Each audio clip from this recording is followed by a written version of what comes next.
Hey! Good morning, everyone.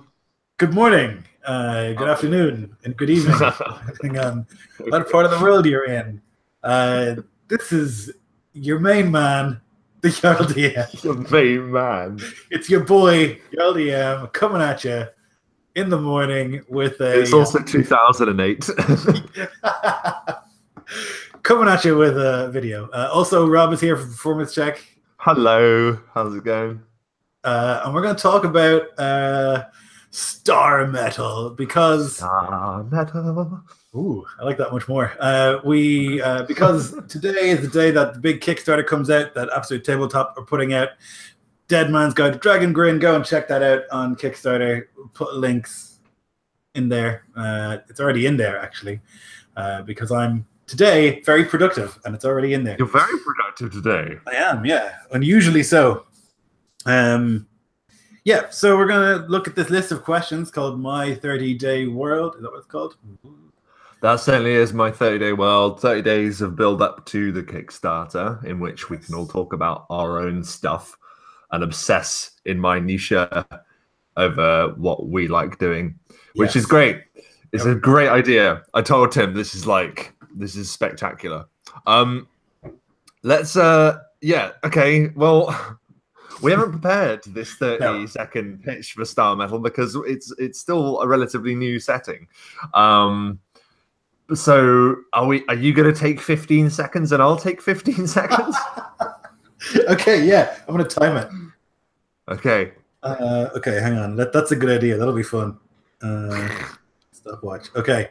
I'm going to do 15, and then I'm just going to stop talking. Oh, fuck. No, I'll say over to you. Is what I'll say. And then you've got to stop. You've got to stop me though when the timer. Yeah. Because I can't see the timer, obviously. Okay. 3, 2, 1, go. STARMETAL is a setting that takes place in the Stone Age, a fantastical Stone Age, where you play as the people, which are humans or maybe lizards or maybe dwarves. We're not sure really what you can play yet. It's oh god, that was 15 seconds. Go. There are potentially, they have different names because everything is strange. Everything is a mystery in STARMETAL. There are the slender ones, the stone ones, the scaled ones, all of these different races, which are your D&D races, but not. There is a threat. There is a threat. Which we're done. Is that it? Is that it? That was 31 seconds. That was shit. Yeah, that was terrible. If we're in an elevator with someone, they are pressing a panic button somewhere. They're pushed against the wall at the end going, please no. Please stop. Let's do that again. Yeah. Let's try and do that properly. So you're quite right. There's a fantastical Stone Age setting. You play as the people, which are essentially prehistoric human beings that are... I don't know, they're living kind of a peaceful existence until what we've tentatively called the Bright Ones arrive. What are the Bright Ones, Lloyd? They're bad dudes. They're people, we think, humans, who have discovered the secrets of iron, or what is called in the setting STARMETAL, which is why it's called STARMETAL. Because it shines, it's bright. These people are strange and scary people. I think we had talked about them being telepathic, and that they can like steal secrets from people. So the idea was that they had stolen the secrets of iron from the dwarves and enslaved them, and now they were like pushing just like inexorably into the lands of these like poor Stone Age people and scaring them away. So it's like a game about running, I think, right? And fleeing from those people. It is. It's also a game that is going to focus heavily on survival. It's going to focus on the creation of characters' own possessions. I know that we talked very briefly about it would be cool to be able to create your own like hunting equipment, your own fur armor. And for that, you need to go and hunt. You need to hunt down prehistoric D&D beasts. So there are going to be your mammoths, your saber-toothed tigers. We are going to throw dinosaurs in there as well because screw it, it's going to be fun. we're going to use lizard folk as well, aren't we? As a playable race. Instead of Dragonborn, you get the lizard folk, which is going to be pretty cool. Yes. And it's all on the backdrop because I believe as well there'd been a society beforehand which we had decided tentatively on being tieflings as well. Is that right?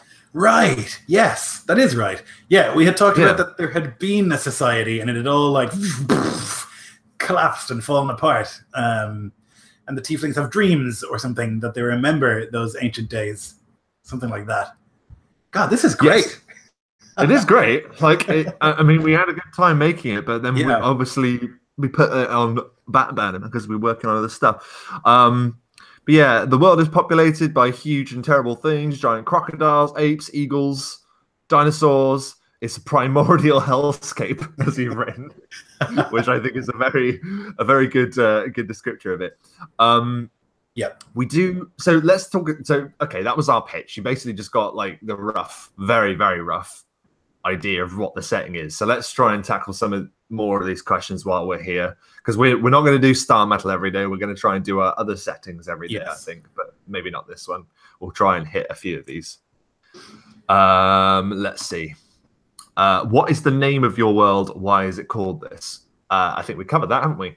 We have. It's called Star Metal because that's people see the iron and they're like, "Whoa, it shines like a star," I guess. That's right, and it's a frightening thing as well. That's right. There was psionic. The bright ones are psionic. That's right. Who is the most nefarious villain in your world? Now, I know we talked about the bright ones a little bit, and didn't we say that they were kind of going to be these like hierarchical families, like incestuous kind of families? Yeah. There's like a leader at the top somewhere, and only people of the family have the actual psionic ability. So there's only like 10, 20 of them maybe, stemming from this like figure, whoever it is, like the granddad or whatever. The granddad. Yeah, and they're all going to be like pale and like weird and sort of maybe disformed or like creepy. Yeah, so I would guess that he is or she is the big bad. The progenitor of this this family is the big bad, or maybe not. Maybe that figure is more like the God King in the Nine Kingdoms, where you never see them or even hear from them. What you see is like the great grandson who's like in your part of the world pushing and hunting or whatever, you know. Well, we still don't know why they are here or where they came from, so there could be much more to it. Like, I mean, the thing is about obviously creating like an entire world. There's going to be lots of different villains, so maybe there are lots of nefarious villains from different factions. I like to think that there is a T-Rex that is insane. There's a famous T-Rex that wanders the land, and it's just rabid. It's like a rabid T-Rex, and it's the worst thing. Old One Eye or something like that, you know, like something just old gnarly motherfucking T-Rex who just takes no shit. That'd be great. That would be really cool. So there we go. I mean, obviously all of this is loosey-goosey, and we've literally just decided to do this off the cuff, so bear with us. I also think that like having an overall baddie is like difficult and vague. Like it depends on the game you're playing, I would say, almost always. It's like, who's the main villain of Planet Earth? Yeah. I mean, I guess you could say like Sauron for Middle-earth, you know? Oh, yeah. But I don't think generally that's the case in settings, but we'll see. That's true. And we're back to the other side of the scale. Who is the most renowned hero in your world?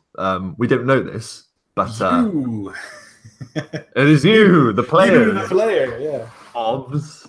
I mean, they're going to obviously be different playable races, but I think I like the idea of the humans, the people. They are nomadic and are always going to be constantly on the run.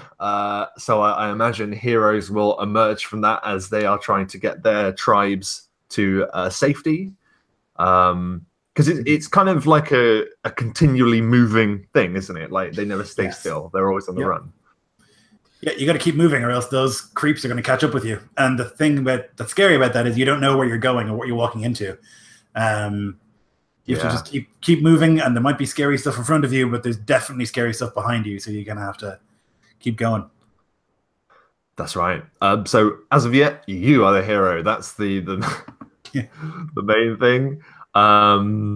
Okay, I think we're going to slowly start getting stuck on this because the questions get into more and more detail. Specific. That's right. What event in your world altered its history? Well, we were talking about the tieflings. Obviously, something happened. What do you think? Yeah, I think we talked about them like unleashing something bad, magic, or like an apocalypse, basically. Like it wasn't always. It's a Stone Age now, but it's because they've kind of been bombed back to the Stone Age, as opposed to yeah. So there was once maybe a high watermark of civilization, and they became too decadent and too terrible, and now there's nothing, and no one remembers anything except some tieflings who have like weird dreams about what happened once a long time ago. But for almost everyone, it's just like, what do you mean there was a world before? This is the world. This is it. And it also gives us the opportunity to have them go delving into lost civilizations and things like that, and uncover like cool weapons from a time before and stuff. And so that's just interesting. And it's an interesting twist on, I think, the usual dungeon delve. Like for this, there'll be things that you'll be like, oh shit, everything in here is from another time, I suppose. Yeah, I think that would be fun. I always like that in Mass Effect, that feel of like, oh, this is ancient, and it really felt ancient and weird, you know, and like advanced. That's it. Yeah, because it's never the case. You're always in the peak, or I've always been in the peak of human achievement. We never look back and go, how'd they do that? Because we know we can do better now, you know.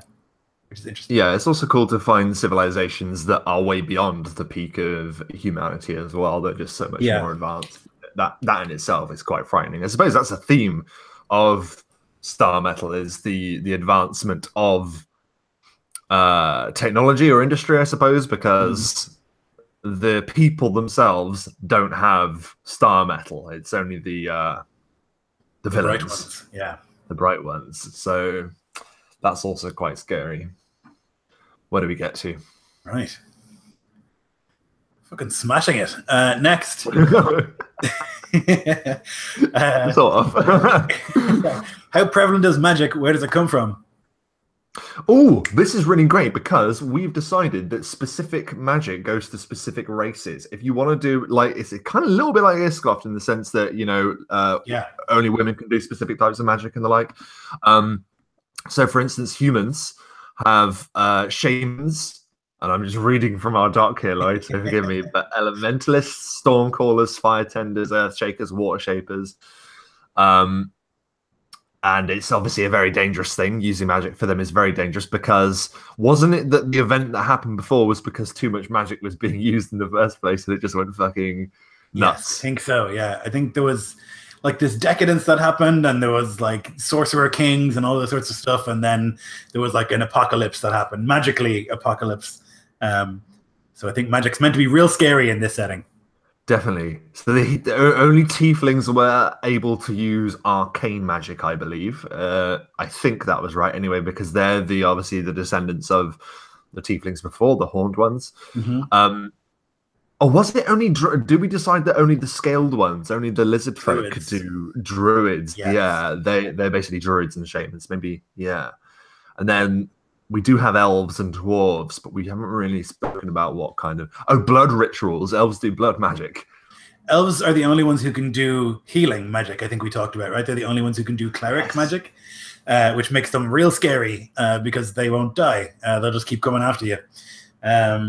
And we talked about the elves kind of being like cannibalistic hunters / like Apaches / like scary dudes who like follow you and hunt you, pursue predators, and they have access to clerical magic. So that means that you can shoot them with an arrow and they will pull it out, and then someone will just go, ooh, and then they'll be fine. Yes. Which is not the case for anyone else in the world. That's correct, yes. So they're the only ones that can do that, and that's pretty frightening. I like the idea of them all being able to have access to different magic. I don't know whether that will mean that one race will be more. It's weird because it's kind of towing the line between class and race, really, isn't it? Like, Yes. you'd be getting class abilities.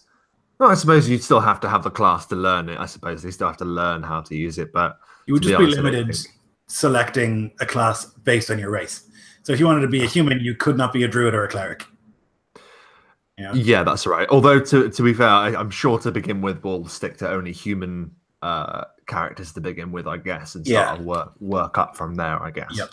How common are adventurers and heroes in your world?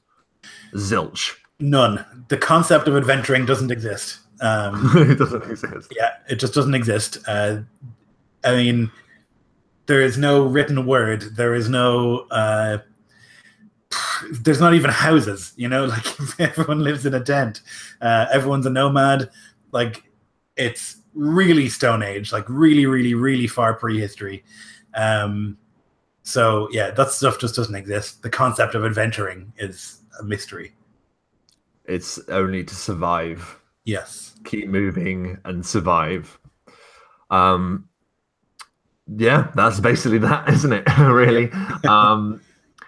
Let's see. What's your world's biggest secret? Ooh, I don't know. I think ours is a secret because we don't know it yet. Yes. For this one in particular. For other settings, I know. For this one, I'm like, God knows. Maybe the ability to control dinosaurs. I like that. Yeah. Well, we talked about them. That people, we were like, maybe there can be a thing where you can learn, like the scaled ones can learn how to interact with dinosaurs. Yep. Because they have dino cavalry. Yep. Yes. It's a tricky one. Yeah. I don't know yet. It's probably something to do with like the history and like what caused the end of the world or something like that. It's probably something to do with that, but we don't know yet, I guess. Maybe it could be. Maybe we've been saying the bright ones have the star metal, but they had to enslave the dwarves to get the secret. Maybe they still don't know the secret of it. And maybe they are trying to find out what it is. Maybe. I don't know. Yeah. Because if they can read, if they're psionic and can read minds, then that would... No, they would know, wouldn't they, if they could do that? Yeah, I guess they would. Yeah, there's got to be some juicy secret in this setting somewhere, but we just don't know yet, I guess. Stay tuned. It'll be juicy. Don't you worry. It'll be juicy. It'll be absolutely juicy. What is the cosmology of your world? Are the planes? Oh. Just one, maybe. Yeah, I think so. This is We could include the elemental planes: fire, water, earth, and air. Yeah, but more as a conceit for their magic casting rather than you actually going there or whatever. Like, I don't think like planar travel is going to be a thing. I don't expect demons and whatnot. Like, they'll have to invent traveling over water and, and like riding a horse. And riding a horse before they get to with their planes of existence. Yeah. One step at a time. One step at a time. Yep. Which faction in your world is feared and reviled? The Bright Ones. Yep. Also elves. And elves, yeah. I think, to be honest, most of the things that aren't human are pretty frightening in their own way. Yeah. I think we said that there was like a nobility to the scaled ones, the lizard folk, like that they're not necessarily aggressive or hateful, like they just want to get by the same way that people do. Yeah. There is something interesting I've just read in our document, which I'd forgotten, is that the star metal itself, the iron, is almost radioactive to discourage players from using Bright One equipment. They have like an aura that comes from them that is killing them, which makes them look the way that they do and gives them their abilities. That's right. Oh my god, we're killing it with this setting. I can't. Well done, past Lloyd and Ron. Yeah, we did great. It also causes sterility, so they're sterile.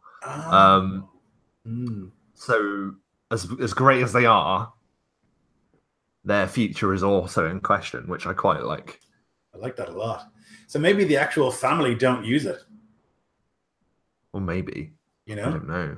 And they just get other people to use it, force them to use it. Interesting. Because that was it? Like the last act of the dwarves, maybe if they got killed, was that they were like, "Fuck you! I'll put a curse on this shit," or whatever, or we'll fuck the metal up in some way so you can't. I mean, it came from the stars, didn't it? That's why it's called star metal. So yeah, I think that was the initial idea, that like a meteor fell and something like that. But I feel like maybe it's because if only one meteor fell, or maybe there was a huge shower during the apocalypse and all this metal fell from the sky. Yeah. Or it happened and it changed the world, and then it changed the minerals we already have into star metal. So then now it's everywhere. That could be, yeah. Everywhere, but like in certain pockets of the world. Yep, it changes the way that iron works into this weird metal instead. There could be a rad island made up of it entirely. Out in the ocean somewhere. Yeah. Gotta find out how to do a boat first. Yeah, you still gotta work. Yeah, I'm sorry, I forgot. You gotta work out how to do a boat.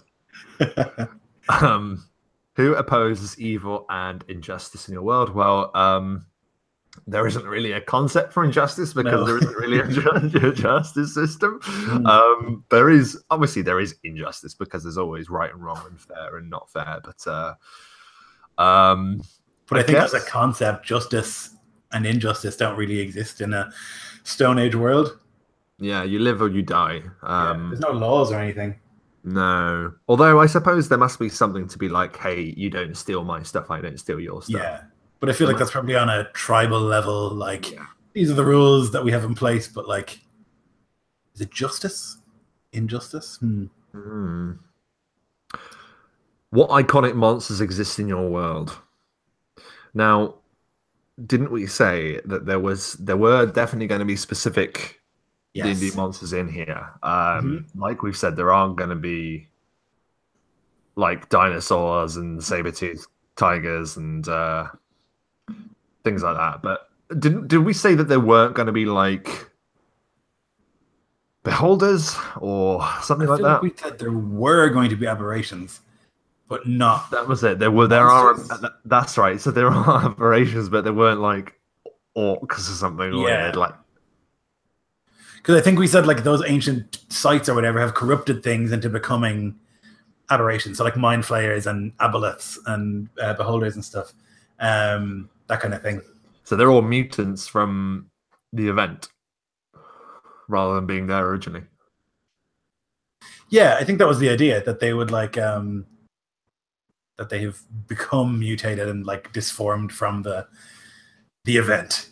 The event. Excellent. Food for thought anyway. Obviously this is still, fresh. Who dominates the political spheres of your world? There is no politics. There is none. Yep. There is none. The only amount of politics you get is, once again, can I borrow your stone axe, please? Yeah, can I use a particularly large bone that you've picked up? yeah. Or will you chew this for me because my teeth aren't working? Oh, man. That's a skill challenge right there. Oh, God. Try and chew the meat. Choose this meat for me. How safe is it to travel in your world? It's vile. Really unsafe. Yeah, I think that's the pillar of the setting is traveling and that it's dangerous, right? Yeah, and unknown and dangerous, so you might just fall into quicksand, and that'll be it. And no one has a clue what quicksand is. You're like, oh God, what's happening? What's happening? You literally don't know anything about where you're going, which I think is pretty frightening. Pretty vile. You might be killed by elves. You might be captured by lizard folk. You might be eaten by dinosaurs. Travel is bad. Jeez. We're too good at sort of like covering the bases here, Lloyd. What mystical material is valued in your world? Star metal. Done. Yep, that's it. Although thinking about it, maybe it would be nice. I mean, maybe we can make it a bit more beneficial to use for people. Like, I know we said like it's. Do you know what I mean? Like it. there could be a case of like discovering bronze or something, Ooh, which is like wow. not as good as star metal, but it's still something. You know, it'll do the job. That's cool. You could have, yeah. It's a lot of work, though, isn't it? Discovering bronze. I feel like that's not something you do in game. You know? Yeah. Well, it's bronze. You've discovered bronze. Although I do quite like the idea of there being sort of like an emphasis on discovery of different things. Yeah. Like we were talking about crafting. Maybe why not? Actually, Yep. I mean, obviously there are going to be some people that are like, I'm not interested in committing myself to a game where I'm literally working out how bronze forging is done. Yeah. But I'd play in that game. I would love it, yeah. Yeah, that sounds fun to me. So maybe there'll be more like that. We'll look into it. Are constructs common in your world? What is their role? I don't think so. No, I don't think so at all. Maybe there are leftovers. Yeah, that's in those ancient places. There could be like ancient constructs that are there to guard places. It's also possible that the dudes make them out of star metal and like send them around and whatnot. You know, they like enchant star metal and make mechs. Mechs, yes, they're gonna have mechs. Skyscraper tall mechs against cavemen. Oh boy. Okay. These work. What rare and interesting races populate your world? Lizard people? Yeah, but are there any more apart from the ones we've already mentioned? Sure. In the jungle somewhere or in the plains, you'll find weird people. Okay. I don't know. Could we have pygmies as halflings? That could be interesting. Yeah. And we could make them good instead of terrible. If we had halflings in them, you know? I still wouldn't want to play one, though. No, neither would I. Yeah. Yeah. You have to give them like -4 strength, -4 constitution. Yeah. You know? Yeah. But like really high stealth. Like high dex. Yeah. They're like monkeys. Yeah. Monkey people. Oh, monkey people could be cool. Monkey people would be hilarious. Ape people would be great. In the jungle, you come across these like sentient apes. That'd be cool. But let's make them, yes, sentient apes. Mm. Do you remember the lion people, Lloyd?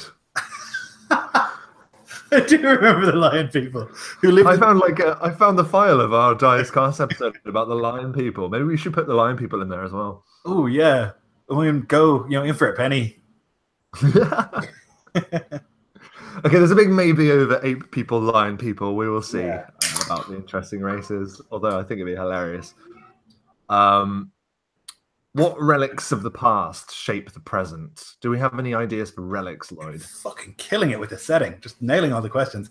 There are precursor temples and tombs all over the place, and in there you might find stuff, scrolls, and the like, and items, magical items that you don't know what they are.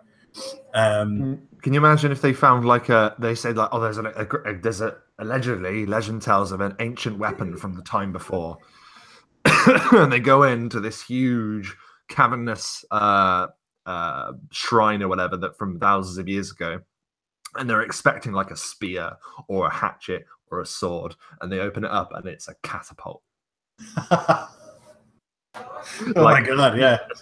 A siege engine. That would be freaking insane. Or a crossbow, or like even a bow. Imagine they hadn't invented the bow yet, and they were like, "Oh my god, you can kill people from far away." I think we should start with a bow, maybe. Although that is funny. You literally have nothing to begin with. You start with a rock. Yeah. Oh man. Yep. One of the archetypes of the fighter is rock thrower. I do like the idea of the development of technology as you go, though. Yeah. Mm-hmm. Like that, maybe that's something that we should really look into because it could be a class which is like an inventor, or like whatever it is. Like you can smash two rocks together and there's a spark, and you're like, hey, how about fire? Like, that's how the first session could start. We've discovered fire. Oh my god, yeah. That'd be fucking awesome. Okay. How are taxes and tributes collected in the world? They're not. There aren't. Maybe you all work. Your taxes basically working together as a tribe. I like that question. Tributes, yeah, sure. tributes, though, it's a very good question. And for other settings, I'd be able to go down a rabbit hole with that. But I like the idea of tributes. Like everyone pays someone. Like your tribe might pay to another tribe. You know, if you share like a large area. Or like, look, we've brought you food, or we've brought you furs, and they give like a trading thing or whatever. Like, ooh, and if like your tribe knows how to make axes, like you figured out how to knap flint, and the other tribe doesn't know that, but they know how to make a bow, you know, out of wood. Like that's amazing. If you can't make a thing and they can, you know, that's good tribute. Yeah, definitely. I think that's I like that. Like the different tribes being good at different stuff, and then the swapping them for different stuff. That sounds good to me. Are there evil races in your realm, such as Drow? I find that speciest. Not all, well, my Drow aren't evil. I don't know. Like, well, are the Bright Ones a different race? I think they're people. I also don't know that they're evil either. I think they just have a different set of priorities. They're trying to civilize the world, you could say, you know? Yeah. And I think that when they conquer the world, that's what the history books will say, you know? That's true. Yeah, yeah.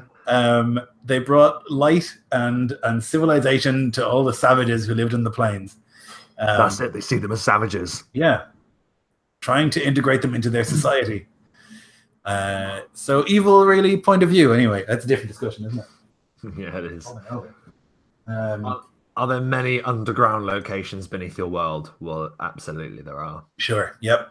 I mean, we like having places where you go underground. It's kind of, that's the thing that carries over from a lot of D&D inspired settings, isn't there? Absolutely. There's always going to be cool places to go and explore beneath the earth. Mm-hmm. That being said, I mean, we have obviously the precursor, whatever they're called, tiefling locations. Do you think that they're the only ones that left relics and underground locations? I mean, it's possible that only the surface was really badly affected. That's a very good point. You know, if it was like some sort of rain of metal and like fire and whatnot, it's entirely possible that like, well, no, because it did change the nature of like iron, but it might have changed lots of different metals to different things. But it's possible that there was a civilization under the world, under the ground, that is still there to some extent, you know? We were talking about the dwarves before. Maybe the dwarves were underground when it happened, so they are sort of how they were. But I would really like to do maybe a Malkavian thing and collectively make the dwarves insane as a species. Ooh. Mm-hmm. They're collectively mad. Do you know what I mean? Yes. Like, they went absolutely batshit because they saw the world end, but lived through it. That would be horrifying. Yep. Yeah. And like you're living in your dwarven city, and like then the thing happens, and like all the like enormous cavern walls are like literally moving as if they're alive, and you're like, oh god. Stone spoke to them, and it looked into their soul. Found them wanting. Found them wanting. It certainly did. The dwarves are always wanting, though. So yes. Fucking hell. I like that. That's cool. What prominent, fantastical bodies of water are there? The sea. The sea is fantastic. Yeah. What is it?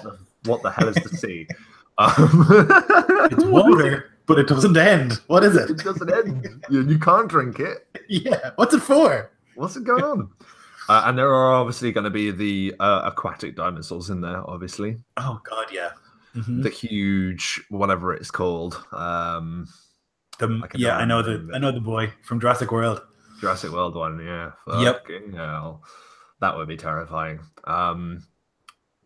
What else could be in there? Usual. There could be a society under the water as well. Oh yeah. Okay. Under the sea. Seals. Yes. There could be some creepy dudes down there, you know? No, actually, yeah, they should be like what are they called? They're like sea devils in Doctor Who, but not like. Do you remember Masters of the Universe? There was that like green dude with the webbed hands, and he had like like that kind of creature. Maybe that'd be horrible. Ooh, they could visit this weird Innsmouth-style village on the edge of the sea where they all kind of have gills and they're all a bit weird and fishy, you know? Oh, and they've come onto the shore Yeah. to mix race with the. Oh, that is horrible. What are they called in The Witcher? The Drowners? Is that what they're called? You know, Drowners, yeah, yes. that kind of thing. Oh, they're cool. Mm. I do like fighting drowners. Oh my goodness. Okay, so that's water. What's valuable in your world? Gold, something else? Star metal. Bones. Bones. Food. Food, yeah. Food, light, tools. Very Are valuable. they at the stage where they keep animals? I don't know when that started happening. Yeah, I think they are. So they've got to that stage at least. So they can keep livestock. So livestock could be valuable. Definitely. I think like goats and cattle maybe. And dogs. Dogs? Yeah. They eat dogs? No, but you have dogs with you. They watch the place when you're sleeping. Oh, yeah. You know, they're your pals. Yeah. Okay. They've domesticated dogs for sure. Domesticated dogs. Okay, that's cool. What is the tech level? Does magic integrate? The tech level is at -4. -4. Literally, we don't know how anything works. Yeah. I'm just trying to think if there's like, but then again, like we said, there are going to be mysterious artifacts around, so maybe they'll find a crossbow and they'll be like, "Holy fuck, what is this?" Yeah. Yeah. Let me see. That's it. Yeah. We've already. The tech level is very, very low, and we don't know if magic integrates. Probably it will. Absolutely. What is the most misunderstood playable race? Don't know yet. No, I think all of them will have elements to them that will make them feel to another race like unapproachable. Because communication is obviously not the strong point of this setting. People don't negotiate. People either come up and kill you or maybe they try and train with you, but that's about it. That would be interesting too, because language is probably still in development. Yep. So it'll be hard to communicate even with other people of your own species, never mind a lizard person, you know? Like does that hamper role playing if we can't friggin' talk to each other? I think so. In the Jade Horde, we had that scene where you guys couldn't speak Orc. Yes, which I is think great. That was really satisfying. So I think it'd be cool to have to try and negotiate those kind of meetings where you're like trying not to be aggressive and they're trying not to be aggressive, but there's different customs and, you know, that could be interesting. That could be, and different human tribes, could be like, we roughly understand what you're saying, but then they talk to other people and they're like, I literally have no idea what you're saying. Great, good stuff. What deities dwell in your realm? Are they involved? So there must be some source of the power of the healing clerical magic, I suppose. Now, whether that's from a god, I don't know, or whether it's more that they draw it from nature, and nature is the you know, like a Gaia kind of figure. I don't know. I don't think they'd obviously be involved in any way. I don't think so. They're obviously going to be lost gods from a time before. Or there could be loads of little tiny gods. Yeah. You know, maybe like all these tribal gods. Maybe there are people. In fact, why don't we say maybe there are like these random figures of power that exist in the world? Maybe not gods, but they represent sort of different elements of life. I don't know. They're in the world, like corporeal in the world. Yeah, they're actually people. You can meet them. That would be cool. I'd really like that, actually. So, yeah, okay, there are. Whether they're actually deities is obviously up to a caveman. They will absolutely be a deity. That could be interesting. Really, it's just a third level wizard or something, but like yes, wizard. Yeah, I love that. They'd be like magic missile. Holy fuck! Yep, that's really good. I like that. I absolutely love that. Do any people of your world revere nature? How deeply? I think it's absolutely. I think most of them do. Yeah. Nature brings many gifts. Mm-hmm. Um, I think that's like most of the spiritualism is like rain dances and like how important is rain, you know, like, and how important is like all that sort of stuff. Super important. And like, yeah. So I think nature is like the most important thing in most people's lives. It's where your food comes from. It's where your shelter comes from. It's where everything comes from. Absolutely, everything comes from it. Yep. Yeah. So it's just part of your life. What character would you play in your own world? This is good. Okay. As a someone running the game, I would really look forward to role playing as the bright ones. I do like my villains, so I think they would be particularly cool and disgusting to play as. Yeah. I think the thing that I like them about them most is if they are these people that are supposedly bringing civilization to the world, but at the same time they are the most repellent individuals you could probably find. I imagine them to be disgusting. Yep, and like decadent and cruel for no reason, and like, yeah, just awful, just like hateful. Absolutely hateful. But in terms of a playable character, I don't know. I just love the idea of playing like just some poor hunter that has like a bow and 3 arrows, and like wears saber-tooth tiger furs and has to creep around the jungle and run away from basically everything. Yeah, someone who's trying to discover the world and look out for their own and stuff, because they haven't got anything else going for them, I suppose. Yeah, like a dude who like has managed to find a sharp rock and tie it to a stick using the guts of an animal, you know? Yeah. And is real proud of that fact. And like he's that guy who has that weapon that he's made. Yeah, you know? And he's a hero for it. They're like, yeah, oh my God. It's like a huge deal that he's done that. He's attached a rock to a stick. This is amazing. Like a technological marvel. Is so yeah, I'd look forward to playing a character like that, I suppose. It would be hard to characterize someone like that though, like someone from a race that's so simple, like yeah, because they're not exactly going to be emotionally what's the word, emotionally mature or literal. Like they literally won't.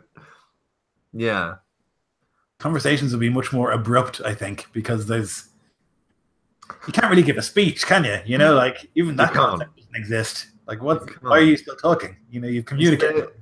Is there gonna be like any ability that is like persuade? Like, I suppose there would be, but like, do you know, there won't be charisma really.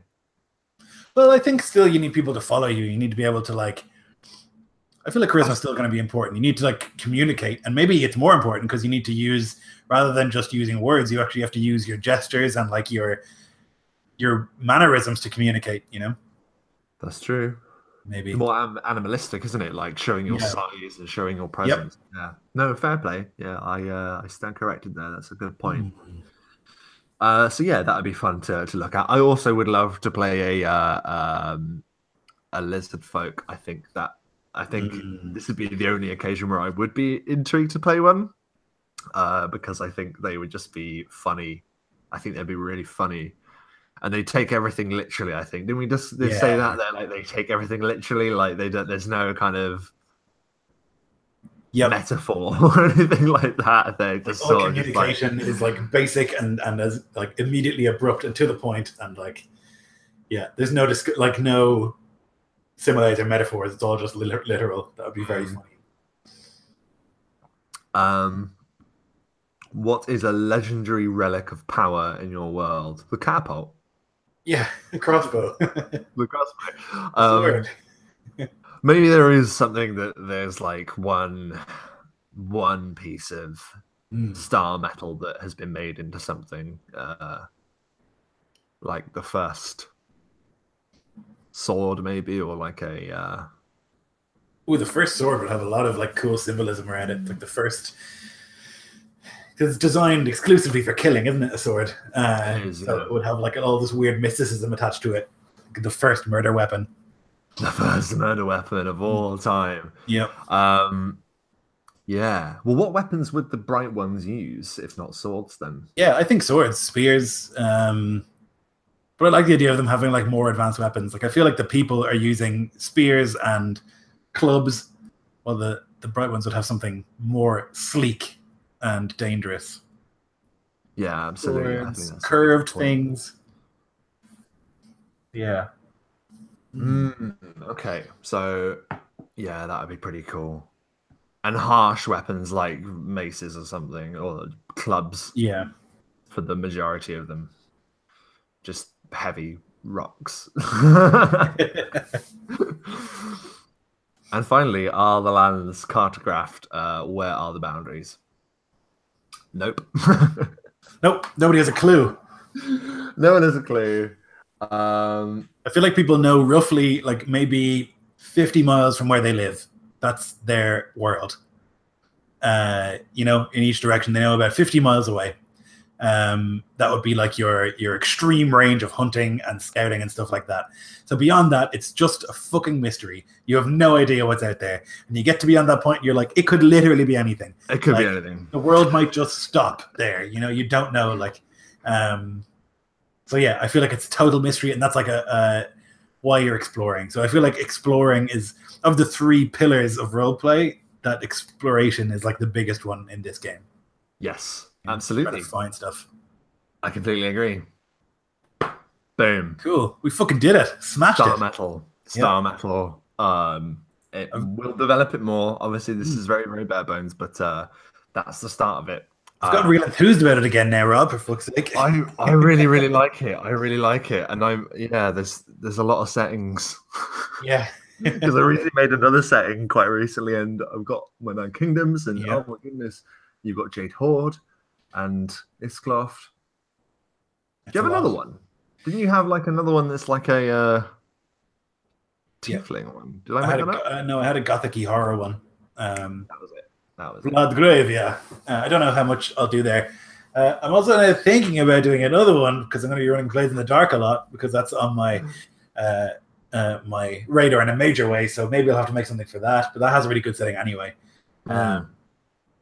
Also, Cyberpunk is in my future, but that kind of doesn't need necessarily its own setting because it tends to be in our world, you know, or more interesting. Right.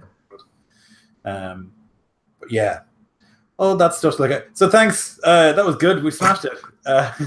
We did smash it. There we go. We shouldn't have done all of them in one day, but we've done it. We've broken all the rules. Well, this is just for STARMETAL. The others we will do one per day. Yeah, absolutely. But it would be harder to get together every day and do a 1-minute video about one. Exactly. You know? Yeah, that's right. Thanks for watching, guys. Yeah, thanks for jumping on and joining us. We had a couple people here throughout. We had Will Finazzo, Infinite Roleplay, MTL6 Shadow. Oh, and Locrius has just joined in.